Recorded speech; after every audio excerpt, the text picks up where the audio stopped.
আপনারা জানেন যে শাবান মাস শুরু হয়ে গেছে। শাবান মাস হলো রমাদানের আগের মাস। শাবান মাস শুরু হওয়ার মানে হলো রমাদানের ক্ষণগণনা শুরু হওয়া। শাবান মাস শুরু হয়ে গেলে আর 28 দিন আছে, 27 দিন আছে, এভাবে আমরা দিন গণনা শুরু করতে থাকি রমাদানের আগমনী বার্তাবাহক এই যে মাসটা শুরু হয়েছে, এই মাসটাতে আমাদের একটা বিশেষ করণীয় আমল আছে। বলবো সেটা, নবী করিম সাল্লাল্লাহু আলাইহি সাল্লাম শাবান মাস শুরু হলে প্রচুর পরিমাণে নফল রোজা রাখতেন, অনেক বেশি পরিমাণে নফল রোজা রাখতেন। আমাদের আয়েশা রাদিয়াল্লাহু বলেছেন, কানান নবী সাল্লাল্লাহু আলাইহি সাল্লাম ইয়াসুমু শাবানা ইল্লা কালিলা, শাবানের কয়েকটা দিন বাদ দিয়ে, শেষে কয়েকটা দিন বাদ দিয়ে প্রায় পুরো শাবান তিনি রোজা রাখতেন। তো এই শাবান মাস নবী করিম সাল্লাল্লাহু আলাইহি সাল্লাম নফল রোজার জন্য সবচেয়ে বেশি গুরুত্বপূর্ণ মনে করতেন। এজন্য আমি বলি, নফল রোজার শ্রেষ্ঠ মাস হলো এই শাবান মাস। সেই শাবান মাস শুরু হয়ে গেছে, আমাদের সামনে এখন অনেকগুলো দিন আলহামদুলিল্লাহ বাকি আছে। নবী সাল্লাল্লাহু আলাইহি সাল্লামের এই সুন্নাহটা আমরা প্রতিষ্ঠিত করতে হবে, বেশি বেশি এই মাসে নফল রোজা রাখতে হবে ইনশাআল্লাহ। আমরা অনেকে রোজা রাখতে অভ্যস্ত না। যারা রোজা রাখতে অভ্যস্ত না তারা চিন্তা করি যে কিভাবে রোজা রাখবো, আমার ডিউটি আছে, স্কুল আছে, পড়ালেখা আছে, কাজকাম আছে। তারা জানি না যে আসলে রোজা রাখাটা হিম্মতের ব্যাপার। যারা রোজা রাখতে ভয় পায়, একটা হলো যে অসুস্থ ডায়াবেটিসের রোগী, হয়তোবা অনেক বেশি সিরিয়াস পর্যায়ে ডায়াবেটিসের রোগী, তিনি চাইলেই আপনার দীর্ঘ সময় না খেয়ে থাকতে পারেন না, তাদের কথা ভিন্ন। ওরকম সিরিয়াস পর্যায়ে যদি না হয় তাহলে সেক্ষেত্রে না খেয়ে থাকতে পারাটা এটা কষ্টের, কিন্তু এরকম কষ্ট না যে আমরা অনেকে সাহসই করতে পারি না। আপনি যদি টানা 10 দিন 20 দিন রোজা রাখেন, আপনার সাময়িক কষ্ট অনুভব হতে পারে, কিন্তু আপনি আস্তে আস্তে যখন অভ্যাস হয়ে যাবে আপনার, তখন দেখবেন রোজা রাখাটা আপনার জন্য একটা বেশ তৃপ্তিদায়ক, আনন্দদায়ক এবং মজার একটা ইবাদতে পরিণত হয়েছে। ভাইরা আমার, এখন তো ডাক্তাররা আমাদেরকে ফাস্টিং করতে বলে, তাই না? না খায়া থাকতে বলে ডাক্তাররা। প্রিয় নবী সাল্লাল্লাহু আলাইহি সাল্লাম যে রোজার বিধান আল্লাহর তরফ থেকে আমাদেরকে দিয়ে গেছেন, এটা যে আমাদের স্বাস্থ্যের জন্য এত উপকারী, আমাদের শরীরে যে অতিরিক্ত মেদ, চর্বি এগুলা জমে যায়, এগুলো যে গলা দরকার, এই গলার প্রয়োজনে আমাদের মাঝে মধ্যে লম্বা টাইম ফাস্টিং করা দরকার। এটা ডাক্তাররা বলার পরে আমরা এখন এটার গুরুত্ব বুঝি, যে লম্বা সময় না খায় থাকলে আমাদের এই চর্বিগুলো বার্ন হয়, ওইগুলা আমাদের খাদ্যের কাজ দেয়। আমি এই জন্য বলি, আল্লাহ রাব্বুল আলামিন আমাদেরকে যে সৃষ্টি করেছেন, এটা হাইব্রিড গাড়ির মতো সৃষ্টি করেছে। হাইব্রিড টেকনোলজির গাড়ি আছে না, ব্যাটারিতেও চলে, তেলেও চলে, ব্যাটারিতেও চলে, তেলেও চলে। যখন ব্যাটারির চার্জ থাকে তখন ব্যাটারি দিয়ে চলে, আবার তেলেও চলে। অর্থাৎ রিজার্ভ যে পাওয়ার আছে সেটা দিয়েও চলে, আর এক্সটার্নাল পাওয়ার দিয়েও চলে।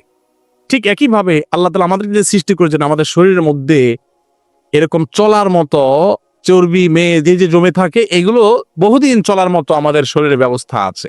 আমার বাহির থেকে খাবার দিয়েও চলি, আবার ওইগুলো দিয়ে আমরা চলতে পারি। তো রোজা রাখলে আমাদের যে কষ্ট হয়, সাময়িক কষ্ট, কিন্তু এটা বরং আমাদের ওই অতিরিক্ত মেদ চর্বিগুলো গলতে এবং আমাদের সুস্থ থাকতে সাহায্য করে। নবী সাল্লাল্লাহু আলাইহি সাল্লাম সেজন্য সপ্তাহে 2টা রোজা, সোমবার বৃহস্পতিবার, আর মাসে 3টা রোজা, আইয়ামে চন্দ্র মাসে 13, 14, 15 ঈদ রোজাগুলো নিয়মিত রাখতেন। শাবান মাসে সবচেয়ে বেশি রোজা রাখতেন, শাওয়ালে 6টা রোজা রাখতেন, আর রমজান তো পুরাটাই রোজার মাস। তো আমরা এই শাবান মাসে বেশি বেশি নফল রোজা রাখবো তো ইনশাআল্লাহ। অনেকেই আছি গোটা শাবানে একটা রোজা রাখার তৌফিক আমাদের হয় না, আমরা অপেক্ষায় আছি রমজান আসলে তখন রোজা রাখবো। রমজানের রোজা তো আপনি রাখবেনই, রমজানের আগে থেকে আপনি রোজা রাখবেন। কেন রমজানের আগে থেকে রোজা রাখবেন? শাবান মাসে কেন রোজা রাখবেন? নবী করিম সাল্লাল্লাহু আলাইহি সাল্লামকে তার অত্যন্ত স্নেহভাজন ওসামা ইবনে যায়েদ রাদিয়াল্লাহু আনহু জিজ্ঞাসা করেছেন, হে আল্লাহর রাসূল, আপনাকে শাবান মাসে অনেক বেশি আমি নফল রোজা রাখতে দেখি, কারণ কি? আপনি অন্য কোনো সময় এত বেশি নফল রোজা রাখেন না। মুহররম মাসে নফল রোজা অনেক রাখার ফজিলতের কথা আছে, কিন্তু এই মাসে নবী সাল্লাল্লাহু আলাইহি সাল্লাম বেশি নফল রোজা রাখছেন দেখে ওই সাহাবী জিজ্ঞাসা করেছেন, আপনি কেন রাখেন? তিনি 2টা কারণ বলেছেন। কয়টা কারণ? 2টা। তার একটা হলো, তিনি বলেছেন, প্রথম কারণ হলো শাবান মাসের আগের মাসটা হলো রজব মাস, আর শাবান মাসের পরের মাস যেটা আসতেছে সেটা হলো রমজান মাস। পরের মাসটা রমজান হলো সাইয়্যিদুশ শুহুর, সকল মাসের সেরা মাস। ওটার কথা তোর বলাই বাহুল্য, ইবাদতের মাস। এজন্য সে মাসে সবাই টুকটাক ইবাদতের চেষ্টা করে। আর শাবানের আগের মাসটা রজব মাস, এটা হলো সম্মানিত 4 মাসের একটা। সম্মানিত 4 মাসের একটা হওয়ার কারণে ওই মাসেও মানুষ টুকটাক ভালো কাজ করার চেষ্টা করে।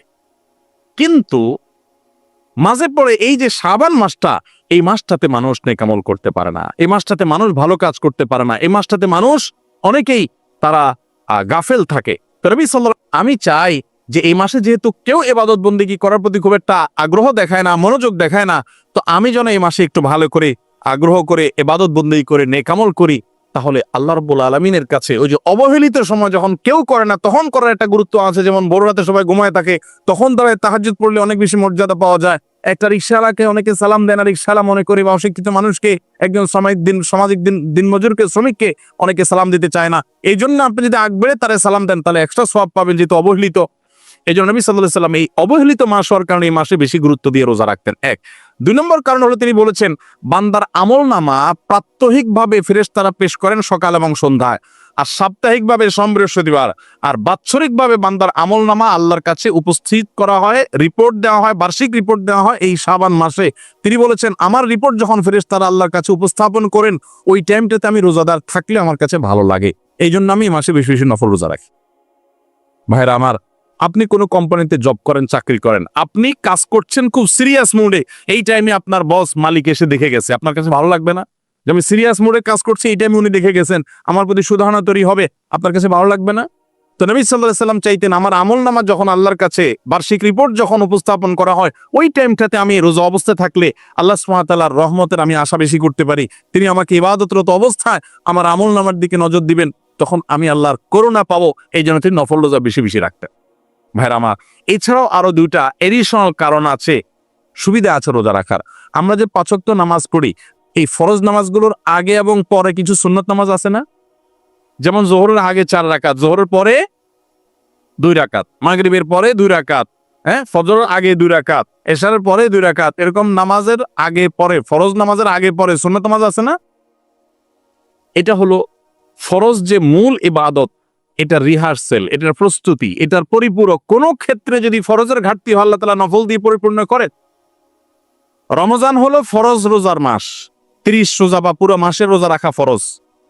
নামাজের যেরকম আগে পরে সুন্নত নামাজের সুন্নত ভার্সন আছে, সুন্নত অপশন আছে, রোজার ক্ষেত্রেও সুন্নাহ রোজার ভার্সন, ফরজ রোজার ভার্সনটা তো রমজান মাস, আর তার আগে এবং পরে, রমজানের আগে হলো শাবান মাসে বেশি বেশি নফল রোজা রাখা, আর রমজানের পরে হলো শাওয়ালের 6টা রোজা রাখা।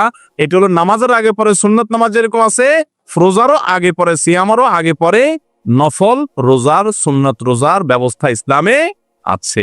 অতএব এই সুন্নতগুলো আমাদের গুরুত্বের সাথে রাখা দরকার। অনেক মানুষ আছেন যে জীবনে শাবানের রোজা হিসাবে 2-4-5টা রোজা রাখার তৌফিক হয় নাই, জানেনই না। আছে না নাই? আজকের এই মজলিস থেকে আমরা আসুন এই জিনিসটা জেনে আমল করার প্রতিজ্ঞা করে নিয়ে যাই যে শাবান মাসের অবশিষ্ট দিনগুলোতে আমরা 2-4টে হলে নফল রোজা রাখবো। যত পরিশ্রম করি, যত কষ্টই করি, আলহামদুলিল্লাহ এখনো দিন ছোট, অনেক বেশি গরমও পড়ে এমন না, আমরা চাইলে রোজা রাখা অনেক কঠিন কিছু হবে না। এমনকি যদি আপনার অনেক হার্ড জব করতে হয় তো আপনি যে দিনগুলোতে ছুটি আছে ওই দিনটা অন্তত নফল রোজা রাখেন। মা বোনরা চাইলে তো প্রতিদিনই করতে পারেন, কারণ তাদের ম্যাক্সিমাম বাসা বাড়িতে অবস্থান করেন, আর পুরুষরা যারা আছেন তারাও চাইলে করতে পারেন। আমরা ইনশাল্লাহ শাবানের রোজা রাখবো তো ইনশাল্লাহ। শাবান মাসে নফল রোজা বেশি রাখার আরেকটা উপকারিতা হলো, হঠাৎ করে অনেকে যারা রোজা রাখতে অভ্যস্ত না, রমজানের ফরজ রোজা যদি হয় তো ফরজ রোজা রাখতেই হবে, গুনাহ হবে না রাখলে, হারাম হবে না রাখলে, রাখতেই হবে বাধ্যতামূলক।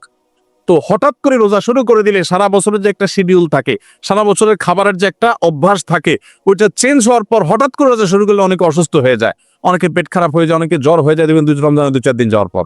এর একটা বড় কারণ হলো যে তার হঠাৎ করে তার খাদ্য অভ্যাস চেঞ্জ হয়ে গেছে, দুপুরে খাবার বন্ধ হয়ে গেছে, রাতের খাবার সে আগে খাচ্ছে, টাইমটা চেঞ্জ হয়ে গেছে, ভোর রাতে খাওয়ার অভ্যাস নাই। তো এই অভ্যাস পরিবর্তন হওয়ার কারণে একটু শরীরে এটাকে শুট করতে সময় লাগে। এই জন্য শাবান থেকে যদি আপনি 1-2টা ভাঙতি রোজা, সপ্তাহে 1-2টা করে রোজা রাখেন, আস্তে আস্তে আপনার অভ্যাসটা গড়ে উঠবে, তখন রমজান রোজা রাখাটা সহজ হবে। অতএব আমরা শাবান রোজা রাখবো তো ইনশাআল্লাহ।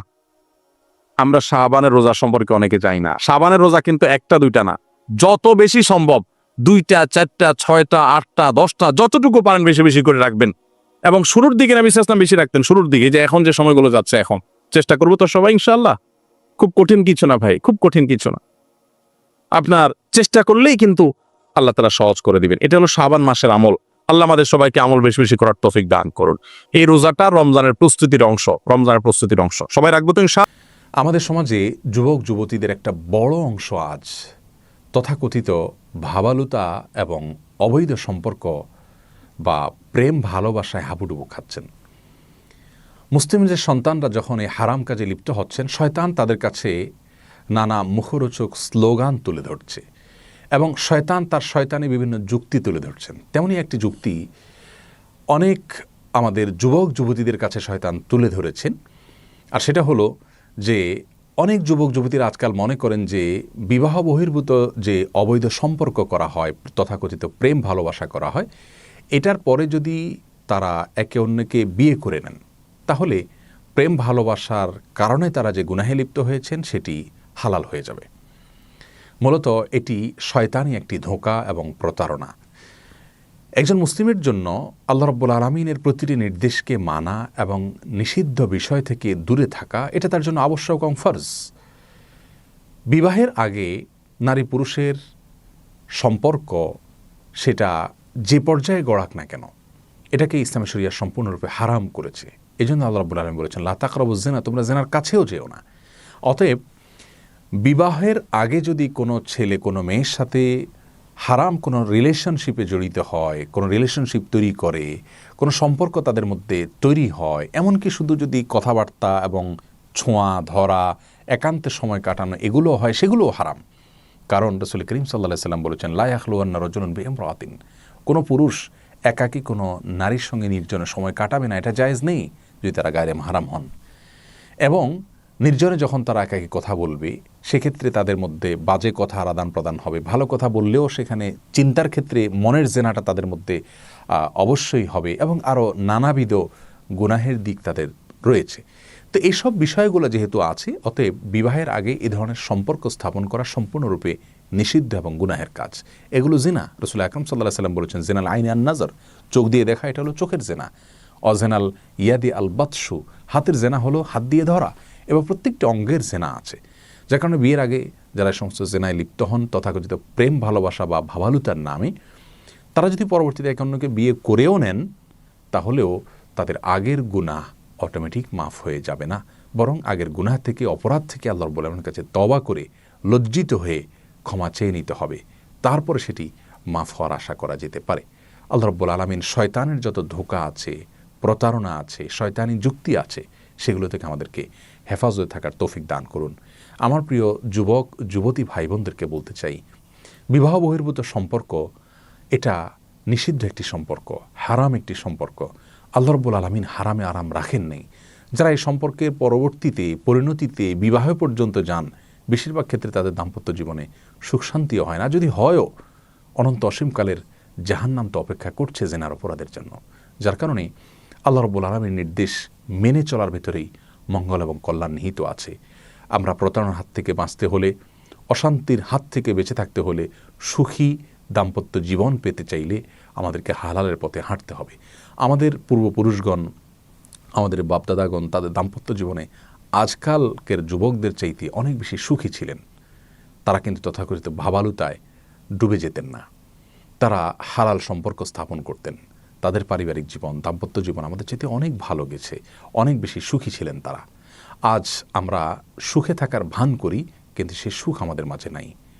বিবাহ বিচ্ছেদের হার প্রচুর পরিমাণে বেড়ে চলেছে। এই সবগুলোর মৌলিক যে সমস্ত কারণ রয়েছে, তার মধ্যে থেকে একটি কারণ এটাও যে আমরা বিবাহ বহির্ভূত সম্পর্কের মাধ্যমে মূলত আল্লাহ রাব্বুল আলামিনকে অসন্তুষ্ট করে ফেলছি। আর আল্লাহকে অসন্তুষ্ট করে সেখানে কোনো শান্তি আমরা আশা করতে পারি না। এই জন্য আসুন বিবাহ বহির্ভূত সকল সম্পর্ককে আমরা না করি। আল্লাহর ভয়ে, ঈমান এবং তাকওয়ার উপরে অটল অবিচল থাকার স্বার্থে এ ধরনের সম্পর্ক থেকে নিজেকে দূরে রাখি। ইনশাআল্লাহ দুনিয়ার জীবন সুখময় হবে, আখিরাতে আল্লাহ রাব্বুল আলামিন এর সন্তুষ্টি আমরা অর্জন করতে পারবো। যে যুবক তার যৌবনকালকে আল্লাহর আনুগত্যের মধ্যে কাটায়, আল্লাহর আরশের নিচে ভিআইপি প্যান্ডেলে যারা ছায়া পাবেন, তাদের মধ্য থেকে তিনি অন্তর্ভুক্ত হতে পারবেন। আল্লাহ তাআলা আমাদের যুবক ভাই বোনদেরকে সেরকম ঈমান এবং তাকওয়ার পাওয়ার দান করুন, যেন তারা এ ধরনের গুনাহের হাতছানি থেকে সরে আসতে পারেন, এগুলোকে ডিনাই করতে পারেন। আল্লাহ আমাদের সবাইকে হেফাজতে রাখুন। জাযাকুমুল্লাহু খায়রা। আসসালামু আলাইকুম ওয়া রাহমাতুল্লাহ।